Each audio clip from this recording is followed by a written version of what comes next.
Yang saya lihat itu market cap perusahaannya, yang saya lihat itu bukan harganya gitu loh. Harga itu bisa besok turun, bisa besok naik gitu loh. Yang penting yang kita lihat tuh market cap perusahaan ini valuasinya tuh berapa. Tuh, valuasi masa depannya kalau dia bisa naik, ya pasti dia bakal tembus harga yang sekarang, walaupun ini udah paling pucuk gitu loh. Jadi kenapa saya bisa cepat kembanginnya gitu, dari tadi saya 1 miliar rugi 500 juta, sekarang 500 juta jadi ratusan miliar itu karena saya all in terus. Fokus ya di satu saham. Satu emiten kena, masuk lagi semua hasil keuntungannya kena, untung lagi saya masukin lagi, jadi kenanya jadi gede. Jadi sebenarnya diversifikasi itu untuk mempertahankan kekayaan. Kalau kita one hit itu lebih kayak untuk mengumpulkan kekayaan sebenarnya.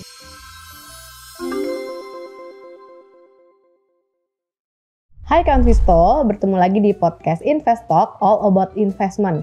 Dan kali ini kita kedatangan tamu istimewa, seorang value investor yang berhasil bisa membukukan cuan ribuan persen dalam waktu yang tidak terlalu lama dan memiliki julukan sebagai Sleeping Dragon. Kita langsung aja ya.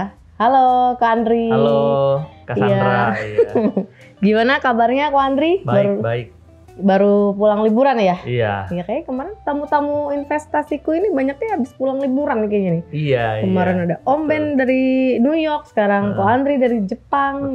Betul. Berarti seorang trader ataupun investor emang harus ada jalan-jalannya ya tiap tahun ya? Jalan-jalan, iya betul. Biar kita refresh gitu loh, biar nggak stres kan liatin market terus, biar bosen ya? Iya, biar dapat pengalaman di luar lah, juga belajar banyak kan kalau kita jalan-jalan keluar gitu loh. Iya. Oke, betul. Kan kayaknya Ko Andri juga sering banget ya ini ke Jepang, kayaknya udah berapa kali dalam tahun ini ya? Tahun ini udah 3 kali sih. Karena menurut saya dari jalan-jalan dari negara-negara lain ya, kayaknya paling enak sih ke Jepang. Soalnya tuh kalau Jepang tuh kan kayak udaranya cocok, terus makanannya juga cocok, terus udah gitu kayak lingkungannya enak lah, orangnya juga ramah-ramah. Saya juga suka tempat jalan-jalannya juga banyak yang menarik ya, banyak tempat-tempat baru lah gitu. Gak bosen ya kalau ke Jepang walaupun bolak-balik ya. Gak bosen. Mungkin kalau Indonesia kayak kita ke Bali gitu ya, gak bosen bolak-balik. Soalnya kalau di Jepang pun juga budget friendly ya kalau dibanding negara-negara lain gitu loh. Dia lebih kayak kalau kita mau ngirit bisa makan di 7-Eleven gitu kan. Gitu, nggak terlalu mahal-mahal banget gitu. Bener. Oke, untuk mungkin kita nanti akan ngebahas tentang value investing kok ya, karena Ko Andri kan identik dengan Sleeping Dragon yang investnya tuh udah cuan ribuan persen gitu. Oke, mungkin sebelum mendalami value investing nih tentang topiknya, mungkin Ko Andri bisa bercerita kenapa Ko Andri tuh akhirnya memutuskan untuk menjadi value investor, bukan trader ataupun scalper gitu. Sebenarnya awal-awal itu semua itu pasti kalau mulai saham itu awalnya trader dulu ya. Saya juga sebenarnya awalnya trader gitu loh. Saya dulu mulai di 2018-an itu juga injek uangnya tuh kayak 10 juta, coba-coba trading, untung-untung 500 ribu, 100 ribu gitu loh. Cuman lama-lama tuh kita kan cari teknik, memperbarui teknik terus ya, jadi lama-lama bagus udah gitu. Saya merasa tuh investing itu lebih long term, permainannya lebih bisa tahan lama lah gitu. Kalau trading tuh kadang kita menang, kadang kita loss juga gitu. Jadi naiknya nggak signifikan portfolionya gitu. Oke. Dan mungkin Kak Andri boleh spill nggak waktu pertama kali investing itu, sebelumnya kan trader nih, terus sekarang jadi investor. Betul. Saham apa tuh saham pertama yang Ko Andri pilih untuk ini yakin nih untuk dijadiin value investing saham ini gitu? Kalau sebenarnya dari awal banget ya, sebenarnya di 2017 itu saya kenalnya itu sebenarnya kripto duluan. 2017 kripto duluan, udah gitu kriptonya crash, portfolio saya hancur, baru tahun depannya saya mulai di saham. Gitu loh. 2018 mulai di saham, terus itu juga saya mulai dari duit kecil dulu, karena kan duitnya udah habis ya, udah habis di kripto. Saya mulai dari duit kecil, sembari saya kerja juga, kumpulin juga, saya tabung, baru saya yakin, itu juga masih trading ya.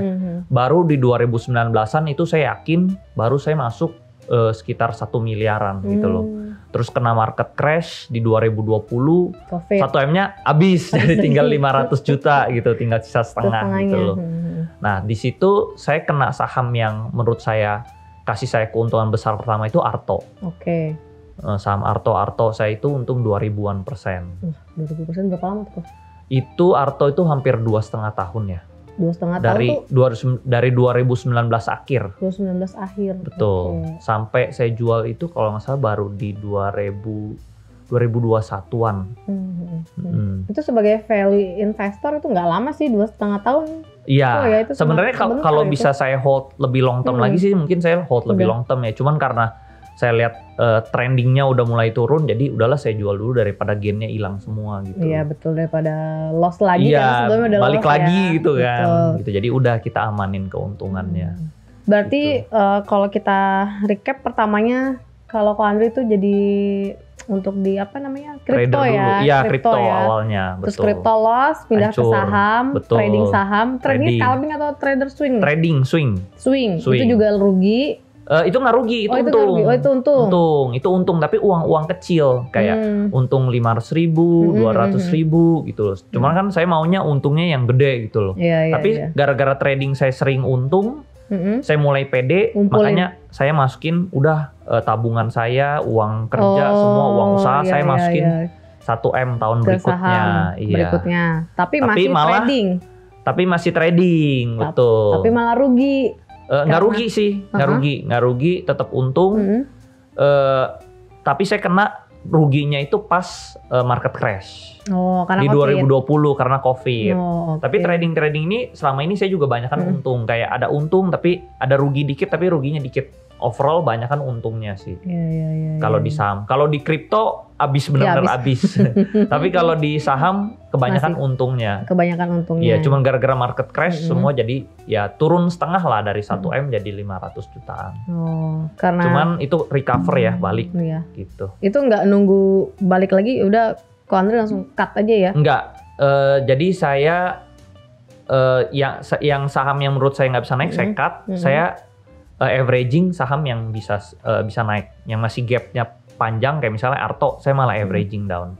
Gitu. Jadi begitu dia lagi turun harganya langsung buru-buru averaging. Terus udah gitu di bulan Mei-nya waktu itu kan market crash sekitar April ya. Bulan Mei-nya sama bulan Mei itu Arto udah right issue. Abis right issue saya udah langsung untung ratusan juta ya, 600-700 juta langsung ke cover gitu. Iya. Langsung cover kerugiannya langsung balik dari satu saham Arto doang. Gitu. Jadi pas banget momennya kok ya. Pas menemukan banget. Satu saham yang bisa balikin cuannya tuh ribuan % dari kerugian yang sebelumnya karena market crash ya. Betul. Berarti semenjak itu Ko Andri udah nggak pernah trading? Dari situ saya 80-90% itu saya invest saham yang bisa naiknya tuh multi bagger. Sisanya mungkin 10%, 20% baru saya buat main-main iseng. Mungkin 10% lah 10% lebih tepatnya. Yang untuk trading yang kalau gatel ya. Gatel gitu loh. Lihat nih ada yang trending bisa naik gitu loh. Buat scalping itu pakai duit kecil lah. Nah, ngomong-ngomong saham multi bagger nih, pertama kali Ko Andri bisa menemukan itu saham bisa multi bagger tuh apa yang Ko Andri lihat gitu dari saham? Contohnya Arto deh kemarin gitu. Pertama nomor satu yang saya lihat sebenarnya orang ya. Karena perusahaan yang jelek kalau dipimpin sama orang yang bagus dia pasti jadi bagus. Tapi perusahaan yang bagus kalau dipimpin dengan orang yang nggak bagus dia pasti jelek ya, jadi turun ya.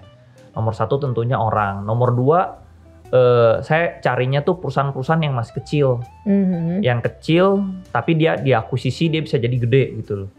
Saya nggak cari perusahaan yang kayak udah mateng gitu.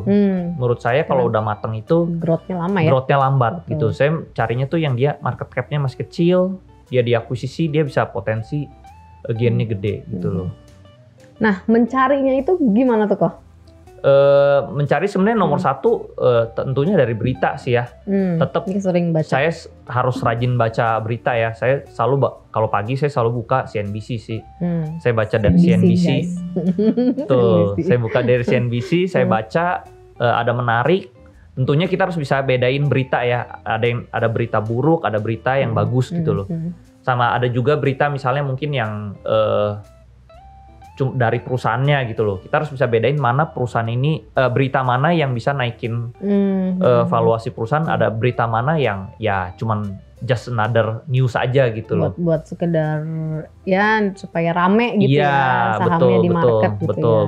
Betul. Sekarang ada beberapa emiten atau saham yang rutin tiap hari ada berita atau tiap bulan ada berita. Kita juga bisa bedain berarti kok ya. Iya, tapi kayak misalnya ada beberapa berita tapi kayak sahamnya kok nggak naik-naik, ada juga kayak gitu. Ada juga yang ada berita tapi sahamnya tuh naik. Jadi kita harus bisa bedain berita, setiap berita itu beda gitu loh. Nah kalau untuk kasus Arto, berita apa tuh kok kemarin kok yang kok Andri lihat? Kalau waktu itu saya 2019 akhir ya, itu sekitar bulan Oktober, itu sebenarnya saya beli Arto itu di pucuk. Di harga 4.000, udah gitu dia turun ke 3.000-an. Tapi berita yang saya baca di CNBC itu bahwa Arto ini mau diakuisisi sama Patrick Waluyo sama Jerry Ng.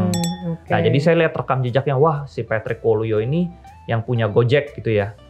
Dan satu lagi Jerry Ng ini juga yang bikin Genius gitu, yang bikin BTPN ya, Bank Genius gitu. Jadi menurut saya mereka sangat kompeten lah, jadi dia pasti bisa bikin bank kecil ini jadi gede gitu loh. Jadi katalis pertama sih itu ya yang saya lihat ya.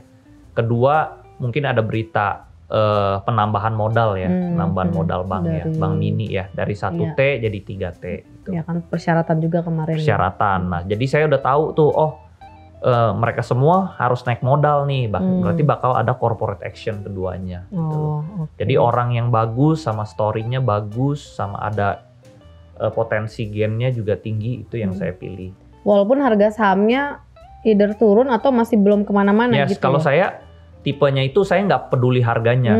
Jadi kayak contohnya misalnya saya beli Arto itu di pucuk di 4.000, udah gitu turun ke 3.000. Saya beli BBHI juga di pucuk gitu ya. Beli Pani juga di pucuk gitu loh. Tapi yang saya lihat itu market cap perusahaannya. Yang saya lihat itu bukan harganya gitu loh. Harga itu bisa besok turun, bisa besok naik gitu loh. Kita nggak tahu besok turun, besok naik. Yang penting yang kita lihat tuh market cap perusahaan ini valuasinya tuh berapa. Tuh, valuasi masa depannya kalau dia bisa naik, ya pasti dia bakal tembus harga yang sekarang, walaupun ini udah paling pucuk gitu loh. Jadi setiap kali memang saham yang saya beli itu selalu di pucuk. Selalu di pucuk gitu loh. Berarti kalau pucuk, tapi pucuknya saat itu jadi terendahnya hari ini ya. gitu. Iya, betul. Berarti terus kalau Andri lihat nilai intrinsik si saham itu berarti ya? Saya lihatnya dari market cap-nya, valuasi kira-kira perusahaan kayak begini nih kira-kira market cap-nya berapa kira-kira. Dan gitu. Wajarnya harusnya harga berapa gitu ya. Betul. Walaupun belinya kala itu pucuk. Betul. Soalnya kan ada saran nasihat dari Warren Buffett ya. Warren Buffett selalu kan bilang kan, mendingan beli perusahaan at the fair price, harganya nggak murah-murah banget gitu. Tapi bagus daripada dia beli saham yang murah yang tapi murahan tapi jelek gitu. Nggak tahu bisnisnya mau kemana. Jadi gitu. Mendingan saya udah beli pucuk, saya yakin ini masih ada bisa berkembang, udah saya beli. Walaupun besoknya dia turun, saya averaging aja. Gitu loh. Jadi sebenarnya teknik investasi saya tuh nggak rumit-rumit amat gitu. Iya, itu termasuk simple. Cuman harus ada keyakinan gitu. Iya, nah itu kadang kan keyakinannya orang susah itu turun orang panik gitu. Kalau saya turun, wah bagus saya bisa beli lagi. Gitu. Bedanya itu sih keyakinan. Iya, yang yakinnya itu ya, yang harus di mental sih berarti kok ya. Iya, lebih ke mental lah. Lebih kayak kita udah tahu nih valuasinya berapa, jadi dia turun pun kita nggak panik gitu loh. Oke. Berarti value investingnya Ko Andri ini lebih growth saya carinya. Ya? Iya. Salesnya dilihat juga? Salesnya saya lihat. Iya. Yang penting misalnya kayak contohnya Artos atau BBHI, misalnya dia dari minus gitu ya. Dia menuju plus nih, dari minus menuju plus gitu. Yang penting dia ada kenaikan lah. Oke, jadi lihat growth-nya ya. Yes, yang saya lihat tuh growth. Begitu growth-nya meleset, disitulah harga sahamnya jatuh. Oke. Gitu. Itu berarti prediksinya tidak sesuai dengan. Yes, gitu loh. Saat udah tidak sesuai, ya udah disitulah kita jual. Oke. Gitu. Oke. Terus kalau untuk saham-saham pilihan Ko Andri nih kayak Arto gitu, itu kan perbankan. Terus mungkin untuk yang sekarang yang kalau konsisten tahu Pani gitu ya. Iya. Arto sama Pani kan beda segmen, beda sektor ya. Satu bank digital, yang satu ini properti. Nah itu Ko Andri untuk memilih saham gitu selain lihat berita, owner, kayak gitu dan bisnisnya, lihat keadaan makro juga nggak sih, makroekonomi? Sebenarnya kalau makro itu saya nggak, makro itu penting tapi sebenarnya yang kita lebih perlu pentingkan tuh si mikro ya. Kalau di investasi itu microeconomics is better than macroeconomics sih. Tapi tentunya ya mungkin ada dampak juga ya, kayak contohnya misalnya makronya si Pani ini tahun depan itu ada PPN 0% gitu, mungkin tuh makro ya. Tapi di mikronya sendiri, perusahaannya sendiri juga berkembang terus gitu loh. Jadi pertama yang saya lihat mikronya dulu, kedua baru makronya sih. Dua-duanya penting, tapi yang si mikro lebih penting. Si mikro lebih penting karena lebih fokus ke bisnis, lebih ke bisnisnya, iya itu. Kadang mikronya bagus tapi perusahaannya berutang juga nggak bagus juga gitu loh. Jadi yang kita lihat harus si perusahaannya juga sih. Berarti nggak ada pengaruh tentang sektor mana yang lagi up atau down ya? Misalnya kan kalau kayak sekarang kan yang sektor paling up-nya tuh yang energi terbarukan. Kan udah masa-masanya udah habis nih, tahun depan kan nggak, kayaknya kecil lah ya kesempatannya. Nah kalau saya nggak FOMO sih. Nah yang kayak gini nih, saya yang penting nih. Saya udah mulai mainnya defensif gitu loh. Karena dulu waktu saya belum ada uang ya, saya dulu jor-joran sering pakai margin gitu loh. Sekarang setelah misalnya uangnya udah cukup, ya saya lebih main defensif lah, lebih mempertahankan supaya uangnya ini nggak menurun gitu loh. Lebih hati-hati, nggak mau kayak kalau dulu kan lihat ada saham IPO saya berani hajar. Sekarang saya mulai kayak mikir 2 kali lah sebelum meyakinkan pilihan yang awal ya. Betul. Dia naik pun saya nggak mau kejar gitu loh. Kalau dulu naik mungkin saya kejar, sekarang mungkin naik ya udah ketinggalan gitu. Udah menurunkan ego juga kali ya. Iya menurunkan betul. Udah main defensif lah. Gitu. Kayak kita main bola pas ketinggalan angka mungkin kita agresif ya, kita nyerang terus. Tapi setelah misalnya kita udah mimpin, udah kita mainnya defensif aja gitu. Kayak sekarang misalnya saya merasa financial goal saya udah tercapai, ya udah saya mainnya defensif aja gitu. Yang penting uangnya ini nggak berkurang gitu loh. Saya main yang dari keuntungan lebihnya aja gitu. Oh kalau yang untuk sekarang ya defensif lah gitu. Jangan terlalu jor-joran, margin lagi atau apa gitu. Udah enggak, saya udah enggak. Terus sekarang udah safety lah. Iya agak bahaya juga pakai margin kok ya. Iya. Takutnya kebablasan atau betul. Gimana? Betul. Oke. Terus untuk sebagai value investor nih kok ya.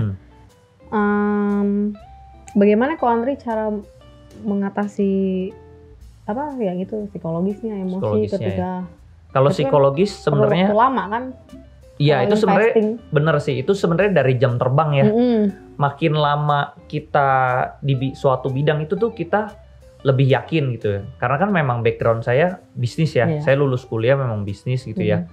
Jadi tuh saya tuh udah jalanin banyak bidang. Saya pernah jalanin komoditi ya, forex, komoditi ya, segala macam. Itu tuh ada naik turun gitu loh. Bisnis itu up and down gitu. Nah, menurut saya di saham juga sama ya. Jadi kadang naik, kadang turun gitu. Jadi kita yang penting kita tahu mikronya bagus, perusahaannya bagus, di manage orang yang bagus, dan dia masih ada corporate action ke depannya. Jadi besok harganya turun pun ya kita nggak usah panik gitu loh.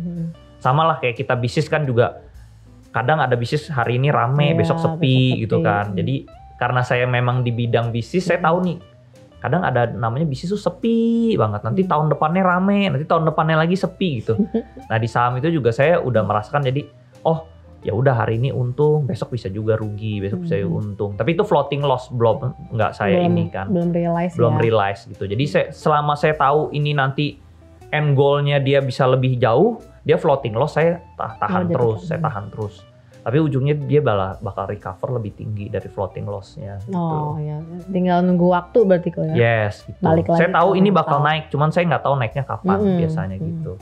Ya kalau tahu kapan semua udah. Iya itu mah dukun ya. Yang bisa tahu kapan naik ya. Kapan naik, kapan turun. Betul.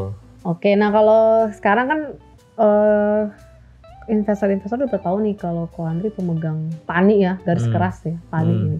Nah untuk tahun depan apakah Ko Andri udah ada membidik sektor lain gitu, apa saham lain yang udah mulai di keker-keker nih dari sekarang nih? Sebenarnya kalau Pani itu saya masih hold ya. Mungkin masih sampai tahun depan juga mungkin masih trennya masih bagus ya. Karena kan ada kebijakan yang PPN 0% gitu ya. Terus udah gitu juga lahannya juga ekspansi terus ya. Jadi sebenarnya saya selama masih pegang portfolio gede di satu emiten ini sebenarnya saya tuh nggak terlalu nyari-nyari emiten lain gitu. Karena mayoritas uang saya 90% tuh ada di sini gitu loh. Itu benar-benar 90% kok. Benar-benar 90%. Jadi sebenarnya kalau kita mau cepet gulungin kekayaan itu sebenarnya kita nggak boleh terlalu banyak diversifikasi gitu.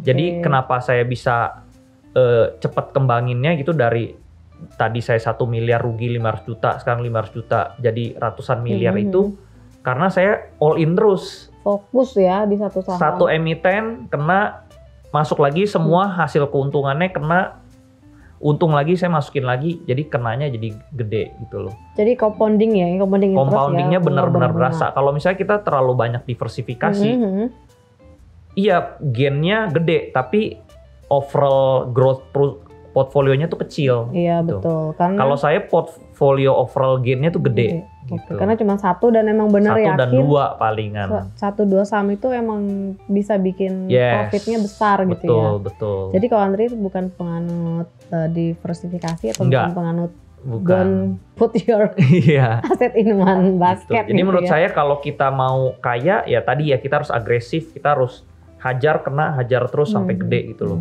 Tapi mungkin setelah uangnya udah gede mungkin nanti saya baru diversifikasi gitu loh. Jadi sebenarnya diversifikasi itu untuk mempertahankan kekayaan. Kalau kita one hit itu lebih kayak untuk mengumpulkan kekayaan sebenarnya. Jadi once kalau misalnya udah sesuai target baru kita diversifikasi. Karena mungkin uangnya udah gede, nggak mungkin juga uang segede gini. Saya nanti ke depannya saya masuk satu emiten juga udah terbang mungkin emitennya gitu. Jadi betul. Mungkin baru saya pecah gitu loh. Kalau terlalu besar gitu mendingan sekalian kok Andri jadi pemegang sahamnya yang cuma 1%, 2% ya. Iya betul. Oke. Nice gitu. Info sih kok Andri, benar-benar. Jadi kalau misalnya kita memang mau gulungin, mau memperlipat-lipat kekayaan kita gitu ya. Jadi kita gulungin dulu satu aset. Jadi kalau misalnya sudah asetnya udah membesar baru kita diversifikasi. Betul.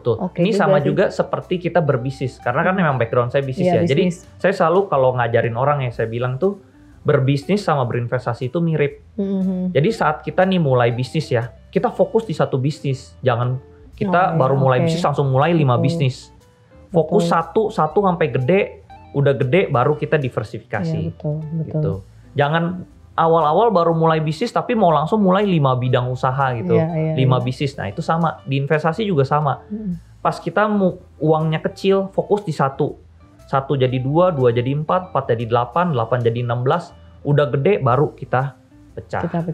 Iya, setuju sih kok. Jadi emang kalau saham itu emang identik dengan bisnis ya. Cuman bisnisnya bisnis paper ya. Kita tinggal hanya lihat laporan keuangan dan bisnisnya ke depan gimana. Cuman emang setuju sih apa yang kau Andri bilang, kita harus fokus. Betul. Biar bisa maksimal gitu kok. Dan karena kita masuk ke satu, jadi kita harus benar-benar dipelajarin, kita benar-benar serius gitu, nggak main-main gitu. Betul. Iya, emang intinya untuk value investing juga harusnya begitu. Iya, serius.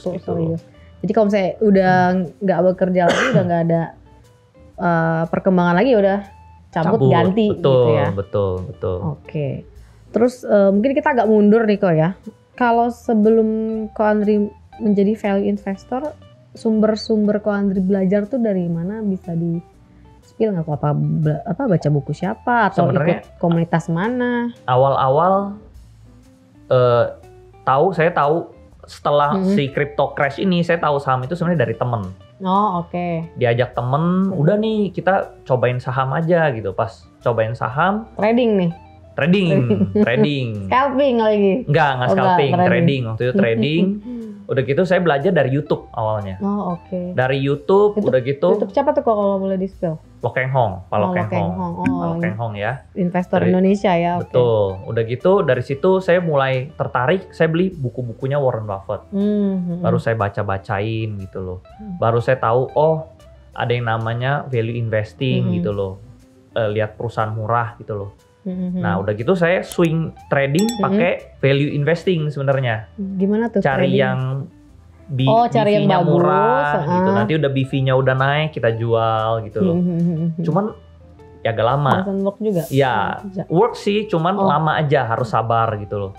Nah ternyata ada yang lebih cepat itu kalau kayak gaya investasinya kayak Masayoshi Son gitu loh. Masayoshi Son tuh investor, dia beli perusahaan yang kecil baru diakuisisi langsung boom jadi gede.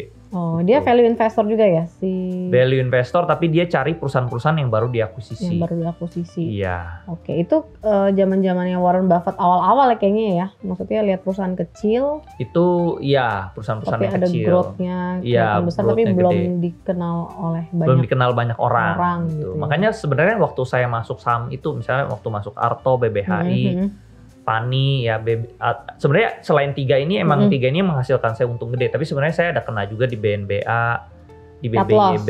Enggak, ini untung juga. Ini untung ratusan persen juga. Oke, tapi nggak sebesar yang tiga besar ini ya. Nggak sebesar yang tiga ini. Yang tiga ini menghasilkan saya udah belasan puluhan miliar soalnya. Kalau yang ini masih mungkin yang KM-an lah. Miliaran di BBYB, miliaran di ini juga ratusan juta ya di BNBA. Nah kalau dari tiga itu kok BNBA, BBYB, Arto, kenapa paling yakin sama Arto? Maksudnya kalau BBYB kan kita lihat Arto karena digital juga bagus juga gitu ya. Pada kemarin gitu. Saat yang 2000 berapa? Awalnya 2019 ya. Sebenarnya itu karena timing ya. Karena awalnya itu saya cuma tahu itu yang jadi bank digital tuh Arto doang. Jadi makanya masuknya all in di Arto. Nah kebetulan uangnya udah mayoritas di sono gitu loh. Tinggal sisa uang, tinggal sisa 10%. Saya nggak bisa masuk yang lain tuh gede-gede. Jadi walaupun yang lain gede, naik 200% juga untungnya kecil. Jadi yang lain itu makanya tidak menghasilkan uang signifikan ke saya. Karena saya masuknya kecil. Gain persennya 200%, tapi profitnya kecil.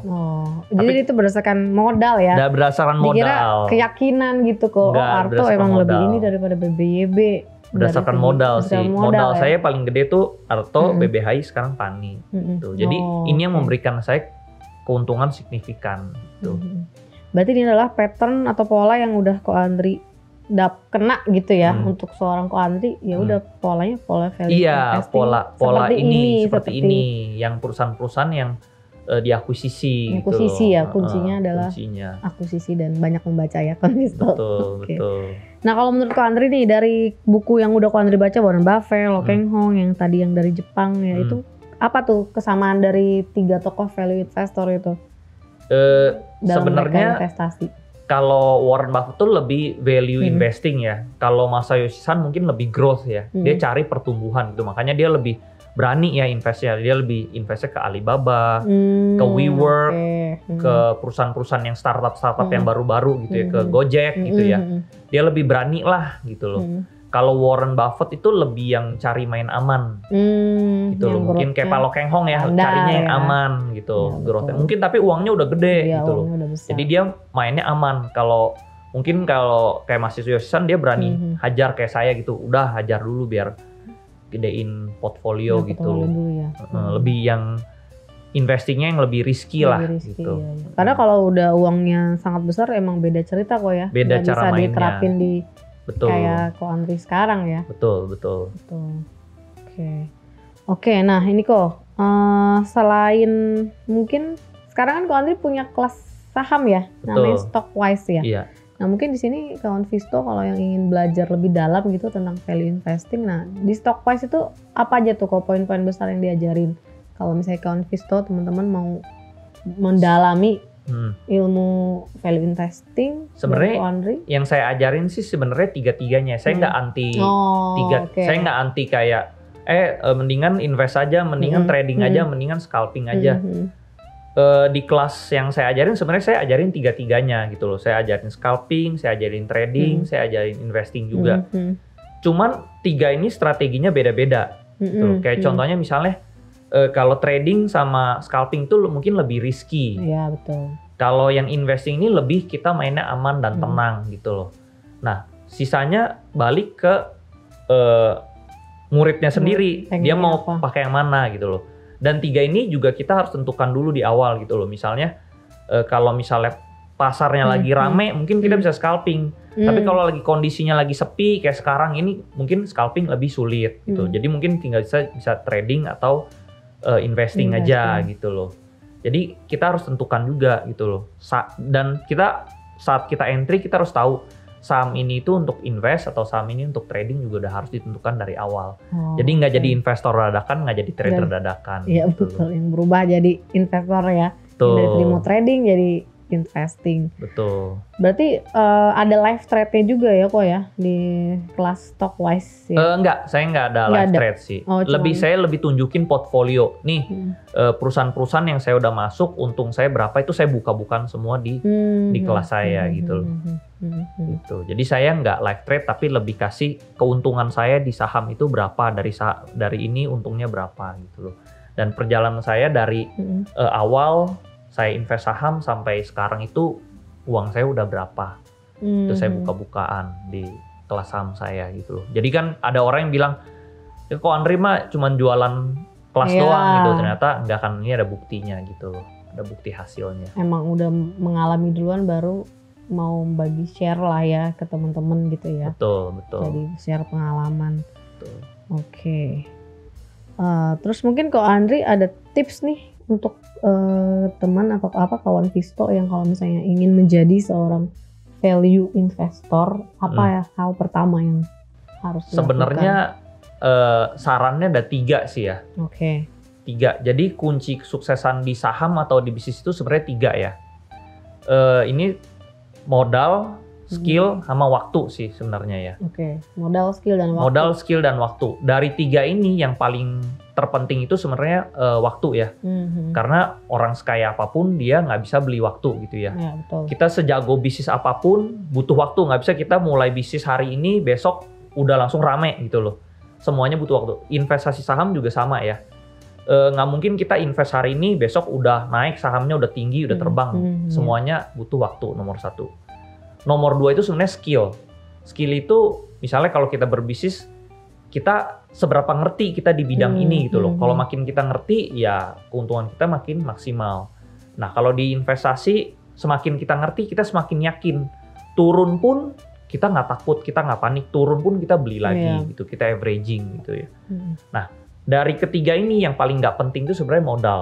Yang paling nggak penting. Yang paling nggak penting modal, karena kalau kita punya modal besar tapi kita nggak punya skillnya malah habis.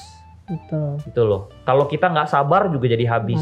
Betul. Jadi yang kunci yang terakhir sebenarnya modal itu yang paling terakhir. Karena modal itu bisa dicari gitu loh. Modal itu bisa kita gulung, kita bisa kerja dulu dari mana-mana. Modal itu bisa dicari gitu loh. Oke. Jadi yang nomor 3 baru modal. Tapi kalau kita punya 3-tiganya ya udah pasti sukses. Iya, betul gitu banget. Loh. Jadi kunci kesuksesannya 3 bukan 1 sih sebenarnya. Berarti kalau misalnya kawan Visto ini mau memulai jadi value investor tuh modal misalnya cuma baru start 10 juta juga nggak masalah ya kok ya? Atau harus besar? Sebenarnya 10 juta itu kalau mau nyoba boleh, tapi paling bagus itu kalau di sembari kita bekerja juga gitu loh, nggak cuman dari itu 10 doang. juta, iya harus dikombinasikan juga dengan bekerja gitu loh. Karena kalau misalnya hitung-hitung nih, misalnya kerja 10 juta nih, kita akhir bulan bisa dapat gaji 10 juta lagi. Iya, betul. Jadi 100% dong portfolionya kan. Naiknya kekayaan kita 10 juta dapat 10 juta. Ya, betul. Sedangkan 10 juta kalau mau dapat dari saham itu harus 100%. Iya, betul. Gitu. Betul. Jadi nggak bisa. Jadi harus sembari bekerja juga. Tapi saat uangnya udah gede, misalnya uangnya contoh udah punya 10 miliar. Atau 1 miliar deh, nggak usah banyak-banyak. 1 miliar. Kalau kita dapat saham yang beggar untung 100%, 1 miliar dapat 1 miliar. Sedangkan kerja nggak mungkin 1 tahun bisa dapat 1 miliar gitu. Jadi tergantung investasi itu mulai menarik itu kalau uangnya 100 juta ke atas sampai 1 miliar itu udah lebih enak investasi daripada kerja. Tapi di bawah 100 juta itu lebih mendingan kita bekerja daripada kita berinvestasi. Jadi kalau misalnya di bawah itu kita harus kerja kombinasikan sambil ya, jangan fokus ya. Betul. Kecuali kalau uangnya udah di atas 1 miliar betul. itu jadi boleh. Strategi keuangan di setiap fase uang itu strateginya beda-beda. Gitu. Dan Kak Andri sebagai value investor berapa bulan sekali tuh mereview portofolio? Setiap hari saya cek. Setiap hari ya? Tetap saya Udah cek kayak setiap trader hari. ya? Gitu. Jadi walaupun saya tidur doang dapat uang, tetap saya pantau terus setiap hari. Berita-beritanya juga saya pantau tiap hari. Gitu. Iya. Dan siapa tahu kalau ada yang menarik kan bisa trading kecil-kecil ya. Broker summary-nya juga saya cek juga setiap hari. Iya. Saya cek sih. Oh tadi ada satu nih kalau mau kelewatan nih pertanyaannya nih. Nanti kan Kode Broker rencana mau dibuka ya tahun depan ya. Dan Ko Andri sebagai value investor itu ngelihat nggak sih Kode Broker walaupun lihatnya summarize ya, maksudnya mau lihat oh ternyata udah ada inflow asing atau inflow bukan asing yang lokal juga udah ada, itu Ko Andri lihat juga nggak sih? Saya pribadi lihat sih, saya pribadi lihat setiap kali closing juga saya lihat. Oh selalu tiap hari? Tiap hari saya closing saya lihat. Cuman kalau misalnya uang saya udah mulai besar nih, justru saya lebih prefer ditutup. Jadi misalnya saya keluar masuk orang-orang nggak tahu ya? Gitu loh, iya. Tapi saat saya misalnya pas uangnya kecil, saya justru pengennya dibuka karena supaya saya bisa nyontek gitu loh. Biar siapa nih ikan paus yang masuk supaya saya bisa ikutan gitu loh. Tapi setelah misalnya saya udah jadi ikan paus, saya maunya ini ditutup aja biar orang nggak bisa nyontek saya gitu. Ya semua ada kepentingan gitu, kalau betul, gitu ya. Ada kepentingannya masing-masing. Tapi kalau untuk value investor cukup penting nggak sih kok itu?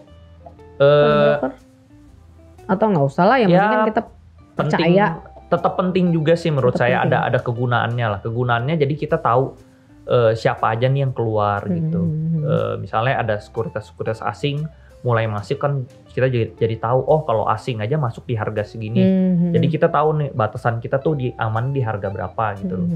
Walaupun jadi saya bisa tahu sih batas aman saham itu di berapa gitu. Dari asing masuknya di berapa, dari fund masuknya di berapa saya tahu gitu.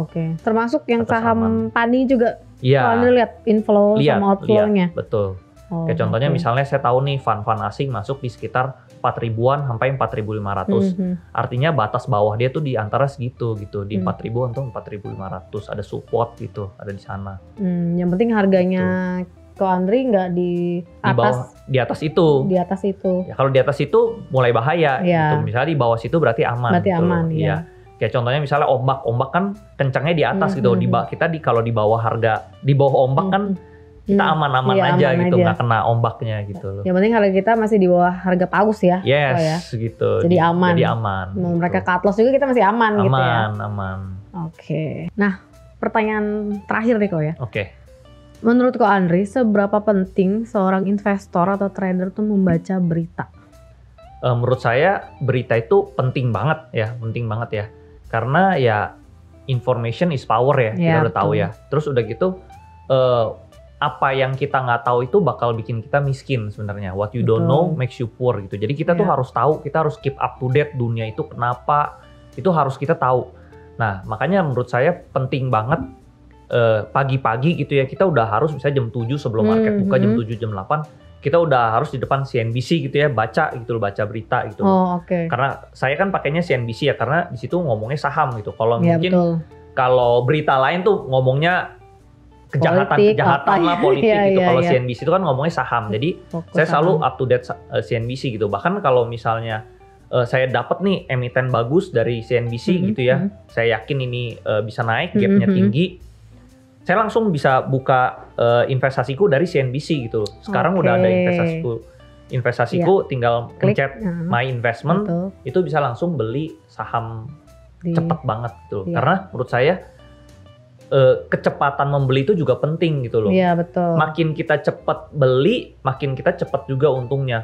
Jadi jangan kalau misalnya kita dapat, wah ini kayaknya sahamnya bagus sih, tapi kita belinya besok atau 2 hari lagi gitu udah telat gitu loh. Atau nanti sore atau nanti siang gitu udah telat. Jadi kalau misalnya kita udah tahu nih saham bagus, ya udah kita langsung eksekusi order dulu gitu. Nanti jadi pas opening udah langsung ke order barangnya gitu. Iya betul, dan investasi itu harus dimulai sekarang juga kok ya. Jangan ditunda-tunda ya. Betul. Jadi menurut saya penting ya baca berita itu dan eksekusi secepat mungkin tuh penting gitu loh. Gitu.